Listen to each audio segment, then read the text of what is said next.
A paz do Senhor, seja bem-vindo a mais uma aula aqui do EBD em Foco. Eu me chamo Herberson e nesta aula eu vou ministrar a lição número 12, que tem como título o modelo de missões da Igreja de Antioquia. Nós estamos estudando a revista CPAD do quarto trimestre do ano 2023 e agora na lição número 12 a gente vai estudar sobre a igreja que estava localizada na cidade de Antioquia, que deu um exemplo muito grande para as igrejas de todas as épocas, porque é uma igreja que fazia missões. Então eu convido você a assistir essa aula até o final. Aqui nós vamos passar por cada tópico e subtópico da revista CPAD. No primeiro tópico a gente vai falar sobre a cidade de Antioquia, vamos falar sobre a igreja lá, como foi que surgiu essa igreja. No tópico 2 a gente vai falar sobre essa questão da missão ali na igreja de Antioquia, né? Como que essa igreja se organizou para enviar os missionários. E no tópico 3 a gente vai falar especificamente das missões realizadas por essa igreja. Então o apóstolo Paulo foi enviado a partir da igreja de Antioquia para fazer as suas viagens missionárias. Então a gente vai detalhar um pouco aqui sobre essas viagens de Paulo e também da prestação de contas, porque o apóstolo Paulo ele sempre voltava para dizer o que Deus estava fazendo através da obra missionária. Então a gente tem em mãos uma lição muito boa que fala sobre missões. Nós estamos estudando sobre missões esse trimestre, então você já teve várias aulas sobre esse tema e agora a gente vai falar dessa questão do preparo de missionários, do envio de missionários e fazer aplicações práticas para os dias de hoje. A gente vai estudar uma igreja antiga, mas que tem aplicações para os dias de hoje. Bem, antes de iniciar a aula, eu quero abrir um pequeno parênteses para fazer uma observação sobre o que foi falado na lição anterior. Vai ser rápido, tá? Só para esclarecer algumas coisas aqui. É porque, assim, hoje o pessoal gosta de falar muito da questão do comunismo, né? Os países comunistas perseguem os cristãos e tudo mais. E, de fato, isso é verdade, não vou negar. E isso aconteceu na União Soviética, muita perseguição aos cristãos, né? A União Soviética, no caso, era socialista. A Coreia do Norte, a China também, quem governa é um partido comunista e lá existe um certo controle estatal. Ela exerce esse controle estatal sobre as religiões. E a gente tem isso muito forte, enfim, olhando para o passado, para o presente. É inegável que os governos comunistas são hostis, muitas vezes, com relação à pregação do evangelho, não somente pregação do evangelho, mas qualquer religião. Tá? Muitos deles vão defender que o ateísmo é a melhor opção. A União Soviética exigia, por exemplo, que todos os filiados ao partido comunista deles fossem ateus. Eu não sei se a China faz essa exigência, mas tinha na União Soviética, né? E Cuba fez isso por um tempo devido à influência da União Soviética. No entanto, Cuba é um caso particular, porque Cuba, mesmo sendo socialista, hoje eles têm uma mentalidade diferente, né? Dizem que Fidel Castro mudou a lei após ele conversar com Frei Beto, que é brasileiro, né? Um padre brasileiro, enfim. Eu não estudei detalhes dessa conversa deles, mas o Frei Beto meio que convenceu, não sei, né? O Fidel Castro de pensar diferente e Cuba abriu para a religião, né? Tirou essa proibição de que para se filiar ao partido tinha que ser ateu. E hoje Cuba, por exemplo, 60% da população cubana acho que é cristã, né? Acho que católico e evangélico tudo junto. Lá tem igrejas evangélicas, é totalmente livre a pregação de qualquer religião, divulgação de qualquer religião em Cuba. Então, mesmo sendo socialista, Cuba tem essa abertura para a pregação do evangelho. Então, é muito simplista a explicação de que o comunismo persegue os cristãos. Eu acho isso muito simplista. Eu acho que a gente tem que ir um pouco na raiz do problema, que eu vejo que o problema não é o comunismo em si. Esse não é a raiz do problema, porque se a gente olha, por exemplo, para o Japão é capitalista, não é comunista. É aberto para o mercado, aberto para religiões, e mesmo assim, no Japão, só 2% deles são cristãos, católicos e evangélicos, ou seja, só 2% dos japoneses, que é um país totalmente livre para a pregação do evangelho, só 2% é cristão, colocando católico e evangélico no mesmo pacote. Entende?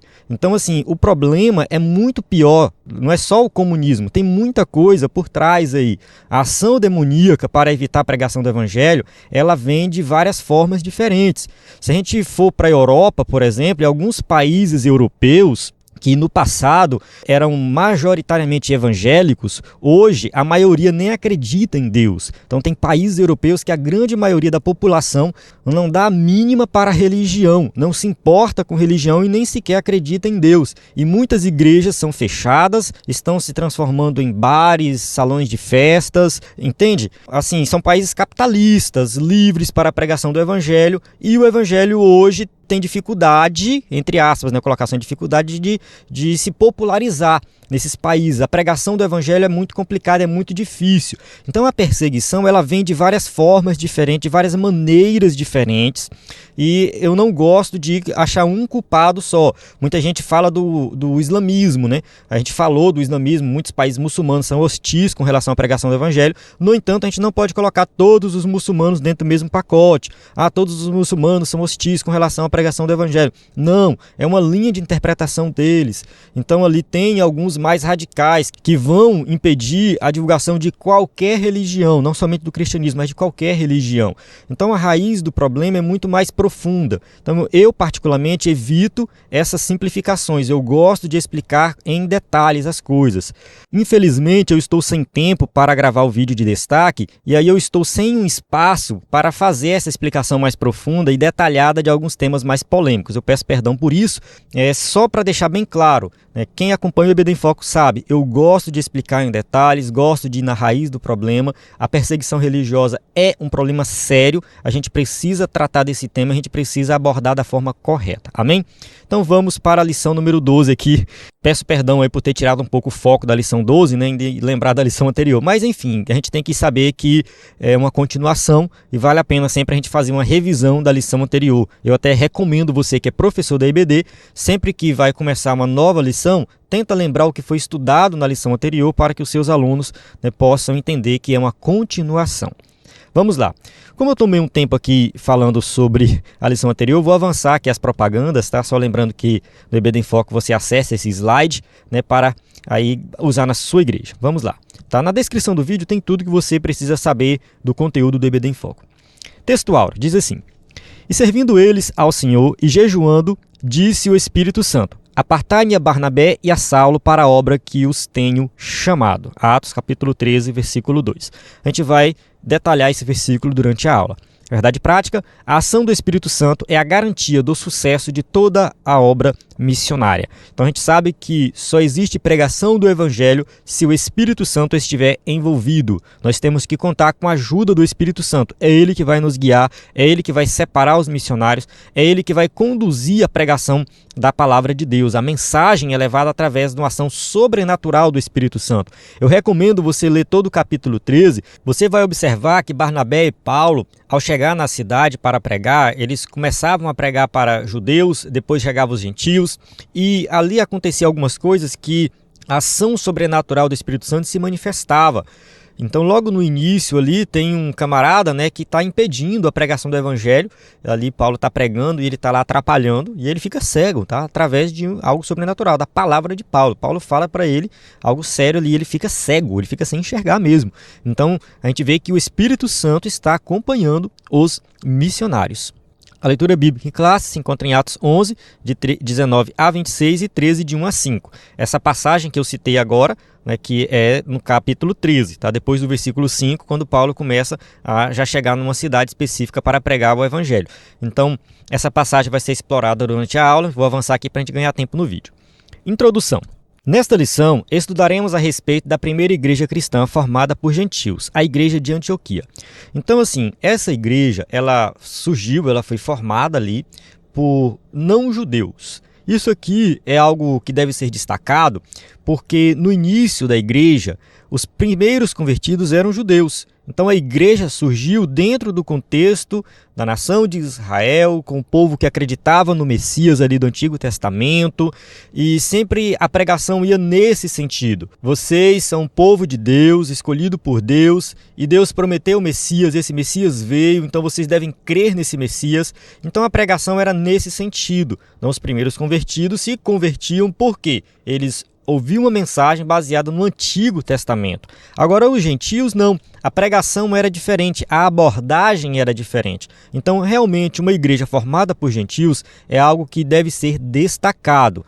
Então, ali é formada uma igreja por pessoas que não eram da religião judaica. Veremos a sua fundação e formação, sua vida ministerial e de comunhão, como foram os resultados produzidos da prática missionária da igreja. Então, a ideia aqui é ler o texto de Atos capítulo 11 e capítulo 13 e tirar algumas conclusões acerca do comportamento dos crentes dessa igreja. Ou seja, como que essa igreja se comportava diante da realidade de um mundo que ainda não tinha ouvido falar de Cristo.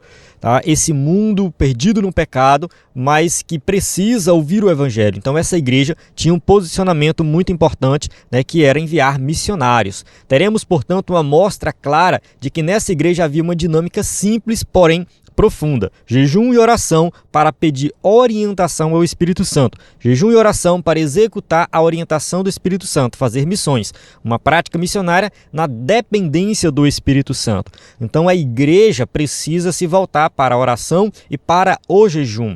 Estava lendo um comentário bíblico, o escritor do comentário disse algo bem interessante. Hoje nós nos preocupamos muito com a leitura da Bíblia e com a oração, mas nós não nos preocupamos com a meditação na palavra. E essa meditação está relacionada ao jejum. É um tempo que a gente tira ali para dedicar na obra de Deus. A gente se abstém do alimento físico, e vai para o alimento espiritual. Então faz parte a oração, faz parte a leitura da Bíblia, mas também faz parte a meditação na palavra de Deus para ouvir Deus falar. Na correria dos dias de hoje, a gente não para ouvir Deus falar, a gente tem que parar, a gente tem que escutar a voz de Deus. Isso vai acontecer na meditação e o jejum faz parte disso. Jejuar significa também meditar na palavra de Deus. Tópico 1, a igreja de Antioquia, natureza e características. 1.1 Antioquia da Síria. Antioquia da Síria era conhecida como a Rainha do Oriente. A cidade tinha uma população estimada de 500 mil habitantes. Então a gente está falando aqui de uma cidade muito grande. Para os padrões de hoje, já era uma cidade realmente assim considerada uma metrópole, né? Uma cidade com 500 mil habitantes. Naquela época, que não tinha prédios, era uma cidade realmente que se espalhava, né, por uma área muito grande, né? E essa população era uma população que misturava pessoas de várias regiões. Então tinha ali um povo bem misturado, né? Uma boa parte dessa população era formada por servos, ou seja, por escravos, né? Tinha os livres, mas talvez a maioria eram escravos, né? Uma cidade que ela ficava ali próximo do mar, né? Então ela tinha um porto, né, que ficava ali um pouco distante, mas tinha um porto, então era uma cidade comercial. Realmente era uma cidade que tinha um destaque naquela época. Tá? Antioquia era constituída de diversas nacionalidades e por isso dizia-se ser possível conhecer os costumes do mundo inteiro pela mistura de povos que frequentavam suas praças. Então uma cidade cosmopolita, né, que reunia pessoas de nacionalidade diferente, culturas diferentes, línguas diferentes. É claro que o grego era a língua principal ali naquela região, eles falavam grego, Paulo pregava em grego, né, tanto que o Novo Testamento todo foi escrito em grego, né, porém, né, tinha também pessoas de outras regiões que falavam idiomas diferentes. Não por acaso, essa cidade tornou-se a segunda capital do cristianismo, depois de Jerusalém, e a sede de missões da igreja cristã. Então está aqui no mapa circulado, né, quem está assistindo aí pelo vídeo, está vendo a cidade circulada, Antioquia. Então ela ficava ali um pouco perto do mar, né, não era do lado do mar. Era uma cidade que era grande. A gente sabe que a igreja iniciou-se em Jerusalém, os apóstolos estavam concentrados ali em Jerusalém, então Jerusalém era a maior cidade para o cristianismo. E depois de Jerusalém, a segunda maior cidade foi Antioquia. Com o passar do tempo, a cidade de Antioquia ela se tornou até mais importante do que Jerusalém, porque Jerusalém foi destruída no ano 70 depois de Cristo. Então Antioquia se tornou ali o principal centro do cristianismo. Por isso, o evangelista Lucas altera o foco de sua narrativa, outrora centralizada em Jerusalém, para o ministério dos gentios, a partir de Antioquia da Síria, e a subsequente disseminação da igreja pelo mundo. Então, Atos 11:19 diz assim, e os que foram dispersos pela perseguição que sucedeu por causa de Estevão, caminharam até a Fenícia, Chipre e Antioquia, não anunciando a ninguém a palavra senão somente aos judeus. Então Lucas, ao escrever Atos dos Apóstolos, até o capítulo 11, o foco dele era falar da igreja ali na Judéia, em Jerusalém. Então ele vai relatar a história nesse contexto.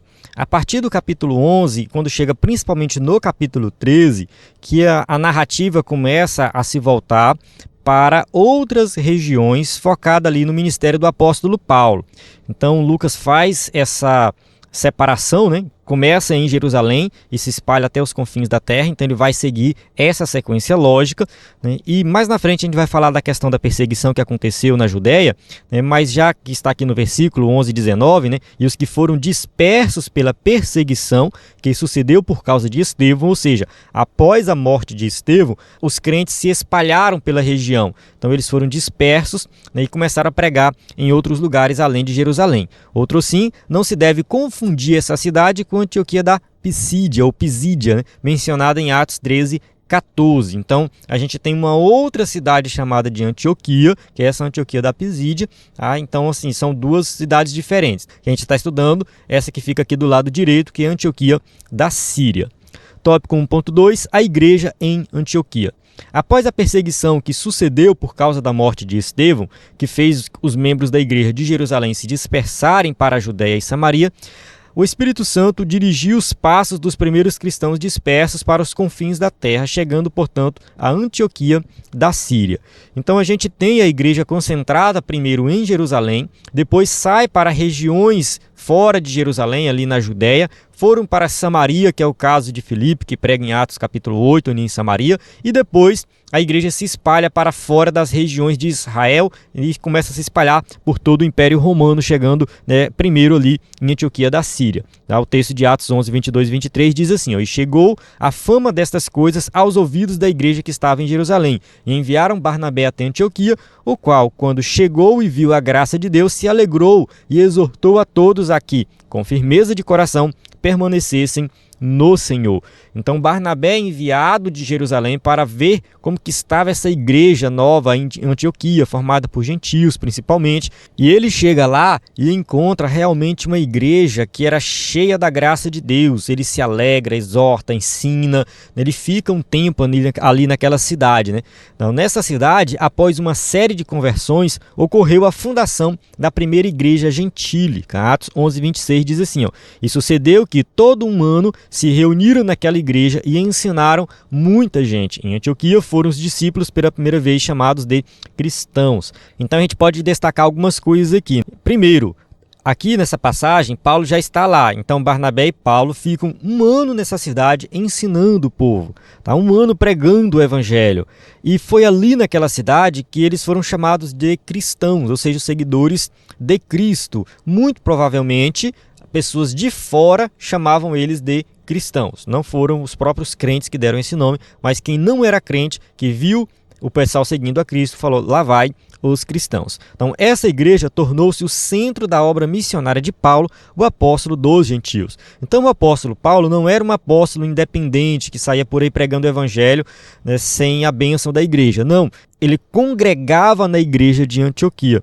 Ele participava ativamente dessa igreja e ele foi enviado por essa igreja para ser um missionário. É importante ressaltar que havia apenas duas cidades mais importantes do que Antioquia da Síria, Roma e Alexandria. Portanto, o evangelho pregado a partir de Antioquia para outras regiões do mundo era espiritualmente estratégico. Então a gente tem aí as três maiores cidades do Império Romano, Roma, que era a capital, Alexandria, que ficava no Egito, e Antioquia, que ficava na Síria, ali um pouco acima da Judéia. Então eram as três cidades principais e o evangelho se espalhando a partir de Antioquia é muito interessante, porque sai o apóstolo Paulo juntamente com Barnabé, mas eu acredito que saem muitos outros missionários. Muitas outras pessoas a partir de Antioquia começam a pregar o evangelho e levar o evangelho para várias regiões do mundo. Não somente nessa região que a gente conhece como Europa aí nos dias de hoje, né? Mas também na África, na Ásia.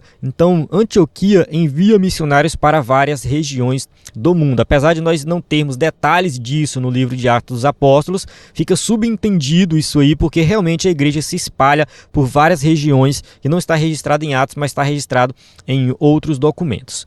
Tópico 1.3, uma obra de leigos. Não foram os apóstolos ou obreiros, mas os leigos, os discípulos e os crentes em geral, outrora dispersos por causa da perseguição em Jerusalém, que anunciaram o evangelho aos gentios e, consequentemente, fundaram a igreja em Antioquia. Então a gente tem aqui a passagem de Atos 11:19, que já foi lida anteriormente, mas vale a pena ler novamente, né? Fala assim: os que foram dispersos pela perseguição que sucedeu por causa de Estevão, caminharam até a Fenícia, Chipre e Antioquia, não anunciando a ninguém a palavra, senão somente aos judeus. Então esse texto deixa bem claro que os primeiros pregadores do evangelho fora da Judéia não foram os apóstolos ou os obreiros, né?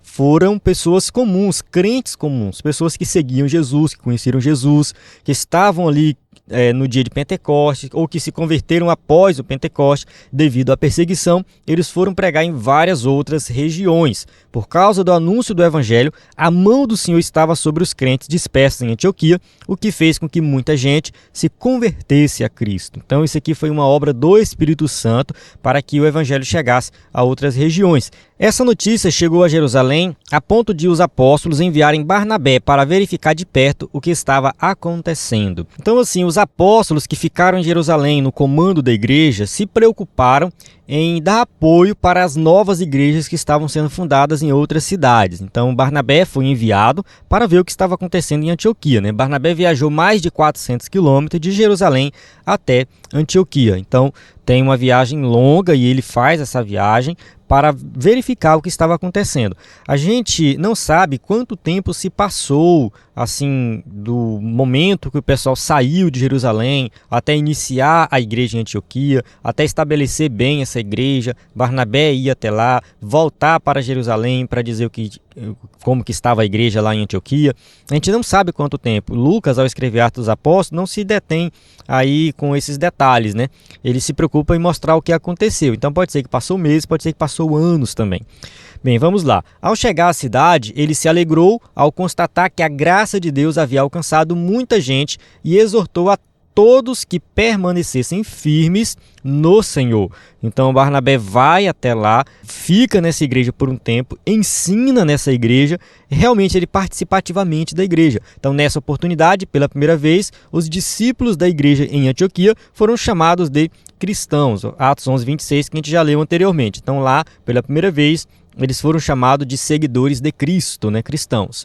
Tópico 2, uma igreja missionária em ação. 2.1, havia alguns profetas e doutores, como está em Atos 13:1, né? Vamos ver aqui, ó. A igreja em Antioquia tinha uma boa liderança exercendo a vocação. Nessa igreja, Deus estabeleceu profetas e doutores, como está escrito em 1 Coríntios 12:28, e a uns pôs Deus na igreja, primeiramente apóstolos, em segundo lugar profetas, em terceiro doutores, depois milagres, depois dons de curar, socorros, governos, variedades de línguas. A gente tem várias listas de dons na Bíblia, eu posso até deixar aí na descrição do vídeo essa lista de dons. Nós temos estudos aqui sobre dons espirituais, é bem interessante. Inclusive eu ministrei na igreja acho que umas 2 semanas atrás, né, sobre dons espirituais. Eu vou deixar esse estudo disponível e me cobrem, viu? Porque às vezes eu prometo as coisas aqui no vídeo, depois que eu posto o vídeo esqueço de colocar o que eu prometi, né, e acaba que fica sem postar. Então, quando eu prometer alguma coisa aqui e eu não postar na descrição do vídeo, pode mandar mensagem no WhatsApp ou pode colocar nos comentários. Na semana passada eu prometi um material, não postei, mas foi um outro contexto. Mas enfim, eu tenho esse estudo sobre dons espirituais, eu vou deixar disponível aqui para você se aprofundar nesse tema. O foco aqui é que essa igreja tinha dons espirituais, tá? E esses dons eram exercidos. Os profetas eram pessoas que exerciam o dom de transmitir a mensagem de Deus sob inspiração do Espírito Santo e de maneira espontânea. A gente tem que entender que a profecia no Novo Testamento ela tem um caráter diferente do Antigo Testamento. Então o profeta no Novo Testamento ele traz uma mensagem para a igreja que vem de Deus de maneira espontânea, mas essa profecia deve ser julgada.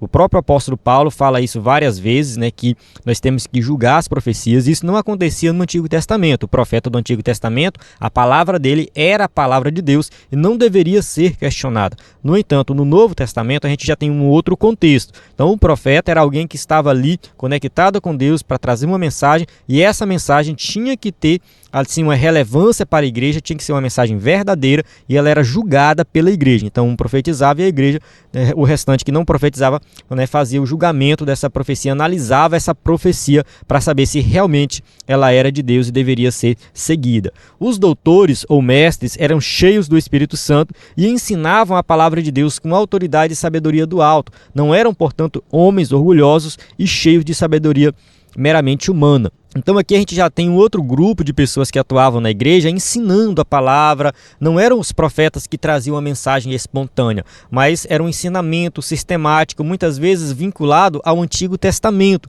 mostrando ali, através das profecias do Antigo Testamento, que o Messias já veio, que Jesus é o Messias prometido, que ele cumpre tudo aquilo que as profecias ali falam no Antigo Testamento. Então o ensino da palavra de maneira sistemática era muito comum na igreja daquela época. O Evangelho de Mateus, por exemplo, ele foi escrito de tal forma que ele facilitasse o ensino. Ele é dividido em 5 partes. Então, assim, Mateus, Marcos, Lucas, João foram escritos logo no início ali da igreja primitiva para ser lido para o povo, para que todo mundo compreendesse e entendesse que Jesus é o Messias. Então, muito provavelmente, os doutores, os mestres, eram os responsáveis por transmitir esse ensino. Tópico 2.2, uma liderança servidora. A liderança da igreja de Antioquia era constituída sem barreiras raciais ou espirituais. Por exemplo, Barnabé, que era consolador, misericordioso, Simeão, negro, africano, Lúcio, sirineu, africano, Manaém, irmão de criação ou de leite de Herodes, o tetrarca, Herodes, que matou João Batista, e Saulo, fariseu, ex-perseguidor da igreja. Então a gente tem ali em Antioquia uma igreja formada por pessoas de vários setores da sociedade, de várias nacionalidades diferentes. Muito provavelmente tinha pessoas ricas e pessoas pobres. Tinha lideranças da cidade, mas tinha pessoas que eram escravas, servos. Então, assim, uma igreja que se firmava em Cristo Jesus e não olhava para as questões raciais, questões financeiras, nada disso. Uma igreja que simplesmente se preocupava em servir a Cristo e pregar o Evangelho. Essa profunda comunhão de adoração, oração e serviço na diversidade de pessoas salvas trazia uma convicção de trabalho em favor das multidões não alcançadas da Ásia Menor e da Europa. Então, assim, a gente tem uma igreja que é formada por pessoas de regiões diferentes. Essas pessoas viviam em comunhão. Então, eles começaram a pensar, por que não levar o Evangelho para outras regiões? Por que não levar o Evangelho para a região que eu vim? Porque, por exemplo, a gente tem aqui Simeão, que era africano, Lúcio também, que era africano. É bem provável que eles enviaram missionários para a África.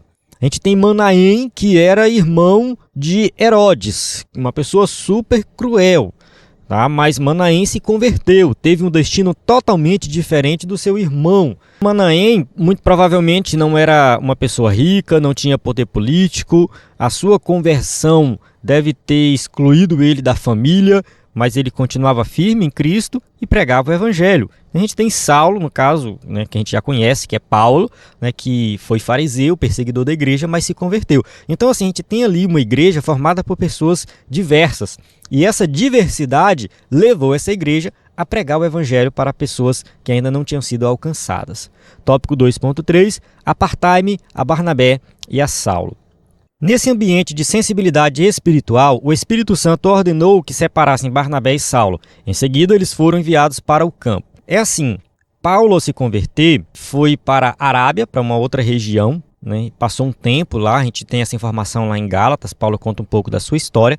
A gente não sabe exatamente o que Paulo ficou fazendo nesse período, diz que foi 14 anos que ele ficou ali afastado de todos. Nós sabemos que nesse período ele recebeu muitas revelações, enfim, a gente não sabe se Paulo abriu alguma igreja em algum lugar, a gente não tem essa informação. No entanto, Barnabé chama ele para morar em Antioquia, eles ficam 1 ano em Antioquia. Então, Saulo e Barnabé, no caso Paulo, Eu falo Saulo, eu falo Paulo, mas é a mesma coisa, porque Paulo é o nome dele voltado para o mundo gentil, para os gregos. Saulo é o nome dele voltado ali para o povo de Jerusalém. No caso, tem a ver com Saul. A origem do nome dele é de Saul, o nome hebraico dele é Saulo e o nome grego dele é Paulo. Eles passam 1 ano nessa igreja e depois eles são enviados para o campo missionário. Então, note que antes de receberem a orientação do Espírito Santo, a liderança, profetas e mestres e toda a igreja estavam no propósito de jejum e oração.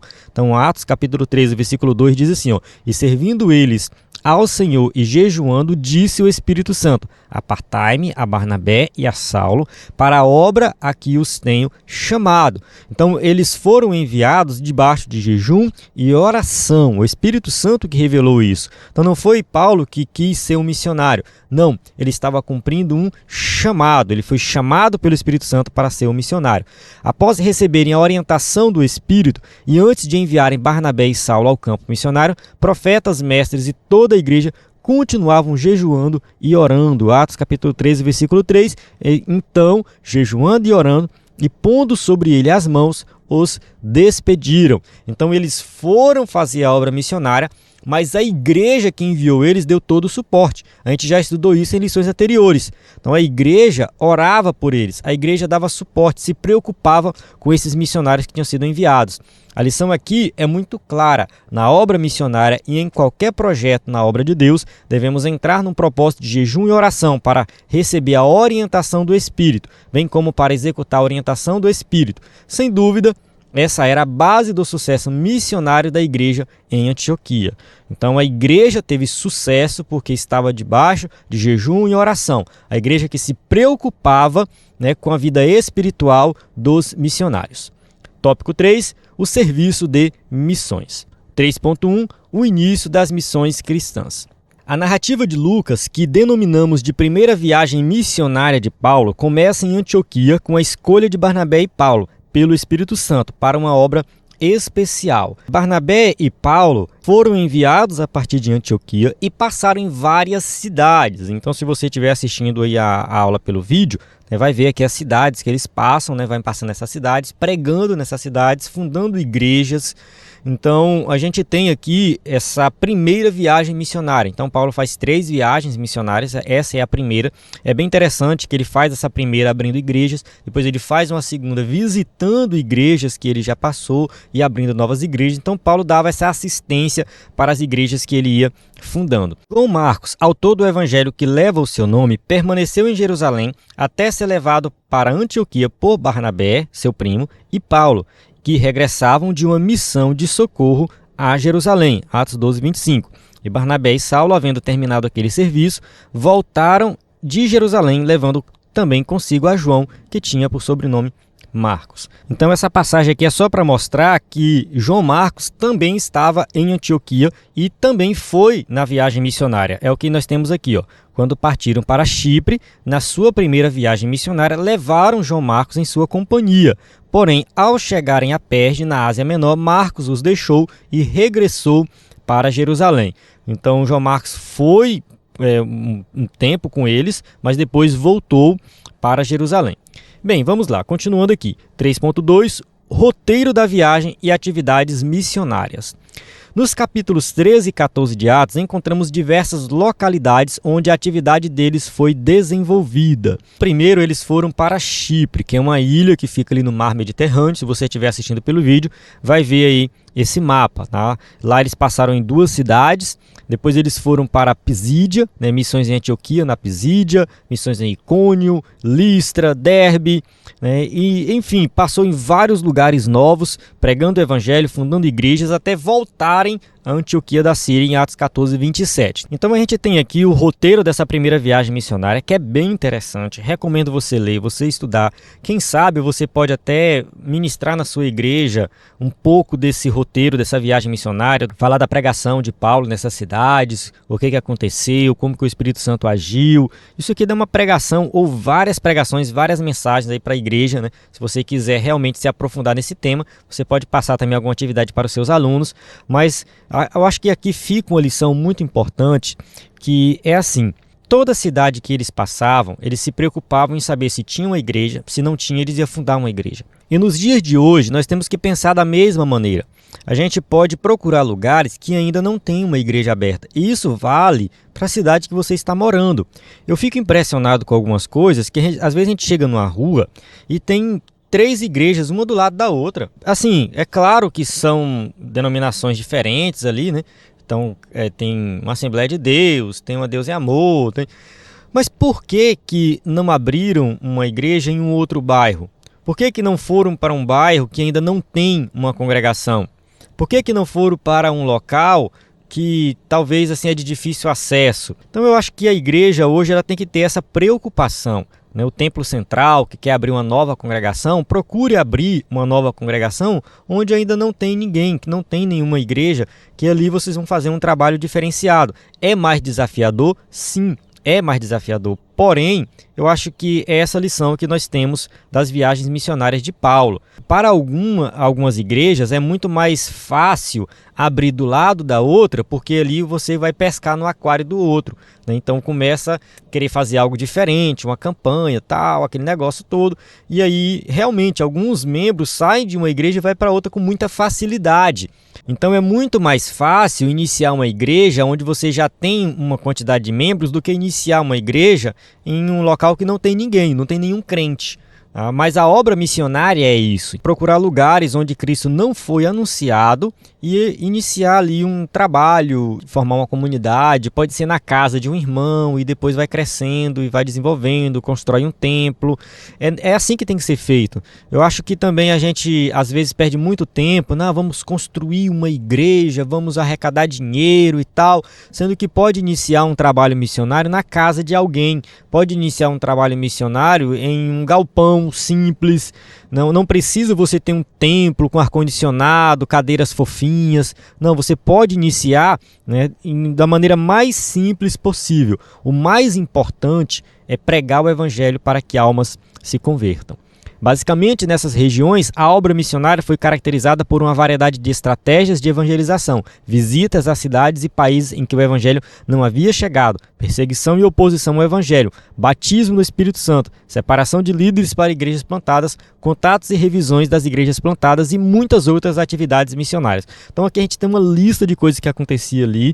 Então, assim, eles chegavam na cidade, pregavam o evangelho, visitavam as casas, as sinagogas, tinha várias estratégias diferentes, eram perseguidos, sofriam oposição, o povo era batizado com o Espírito Santo, enfim, realmente não era fácil, era dinâmico, mas eu acredito que eles faziam isso com alegria, com prazer, sabendo que estavam cumprindo um chamado, que é o chamado do Espírito Santo. Havendo cumprida essas e outras tarefas, os missionários voltaram a Antioquia da Síria, cheios de alegria, ansiosos para contar o que Deus havia feito entre os gentios. Eles poderiam dizer de sã consciência: missão cumprida. 3.3, prestando contas. Então aqui nesse tópico a gente vai explorar um pouco dessa missão cumprida. Ao final de cada uma das viagens missionárias, Paulo e sua equipe prestavam contas à igreja que os havia recomendado. Ou seja, o apóstolo Paulo ele saiu de Antioquia, pregou em várias cidades, fundou várias igrejas e voltou para Antioquia para prestar contas do trabalho que ele realizou. A despeito das fortes perseguições que sofreram no cumprimento da nobre tarefa missionária, Paulo e a equipe que estava com ele evidenciaram a manifestação do poder de Deus na primeira viagem missionária. Então eles foram perseguidos, sofreram muita oposição, porém eles não desanimaram, porque o poder do Espírito Santo estava sobre a vida deles. Muitos gentios e judeus creram e aceitaram Jesus como Salvador. Muitas igrejas foram fundadas, curas divinas e libertação ocorreram. A obra do Espírito Santo foi notória nessa jornada missionária. Então o apóstolo Paulo foi fazer essa obra porque ele foi enviado pelo Espírito Santo e ele sabia que o Espírito Santo estava com ele. Então o poder sobrenatural do Espírito Santo acompanhou o apóstolo nas suas pregações. Então quando ele pregava, as pessoas se convertiam porque o Espírito Santo estava com ele.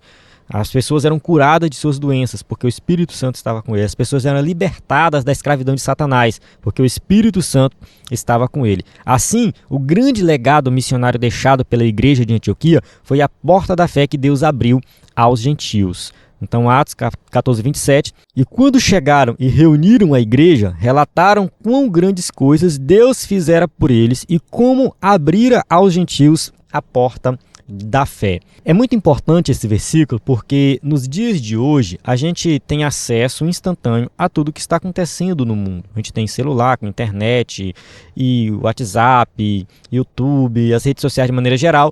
Então, se você envia um missionário para um local, esse missionário vai dando informações em tempo real. Se tem uma perseguição em um local, a gente já sabe dessa perseguição.